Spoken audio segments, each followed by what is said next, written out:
Two blocks of masses 2 kg and 4 kg are connected by a massless string which is just taut.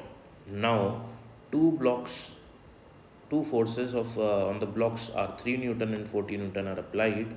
The tension in the string is, तो यहाँ हमको situation दी हुई है.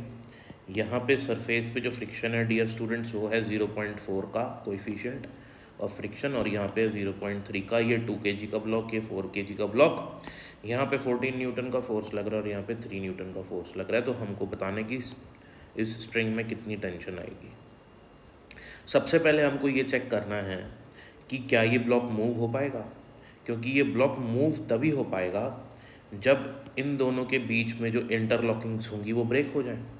यानी कि ये वाला जो एक्सटर्नल फोर्स है ये या तो इक्वल और अपोजिट हो या बड़ा हो किससे, फ्रिक्शनल फोर्स से. तो मेरे को मैक्सिमम फोर्स जो इस ब्लॉक पे लगेगा, फ्रिक्शनल फोर्स जो इस ब्लॉक पे लगेगा उसकी वैल्यू निकालनी पड़ेगी. वो होता है लिमिटिंग फ्रिक्शन. तो लिमिटिंग फ्रिक्शन चेक कर लूँगा. अगर इस पे लगने वाला फोर्स लिमिटिंग फ्रिक्शन से कम होगा तो ये चलेगा ही नहीं. सिमिलरली अगर इस पे लगने वाला फोर्स जो कि ये है वो लिमिटिंग फ्रिक्शन से कम होगा तो ये वाला ब्लॉक भी मूव नहीं करेगा. तो चेक कर लेते हैं. तो 4 kg वाले ब्लॉक के लिए लिमिटिंग फ्रिक्शन होगा म्यू एन. तो म्यू हमारे पास 0.4 है, एन हो जाएगा mg के बराबर. सॉल्व करने पे आएगा 16 न्यूटन. सिमिलरली यहाँ पे हमारे पास आ जाएगा लिमिटिंग फ्रिक्शन की वैल्यू 6 न्यूटन. अब इस कंडीशन में यहाँ पे लिमिटिंग फ्रिक्शन की वैल्यू आएगी देखो 16 न्यूटन. अब ये 16 न्यूटन कब लगेगा फ्रिक्शन, जब ये भी 16 हो, क्योंकि फ्रिक्शन तो सेल्फ एडजस्टिंग फोर्स होता है. अगर यहाँ पे जो फोर्स लग रहा है एक्सटर्नल फोर्स वो लिमिटिंग से कम है तो फ्रिक्शन फोर्स भी कितना लगेगा, 14 न्यूटन का. तो यहाँ पे भी 14 न्यूटन, यहाँ पे भी 14 न्यूटन.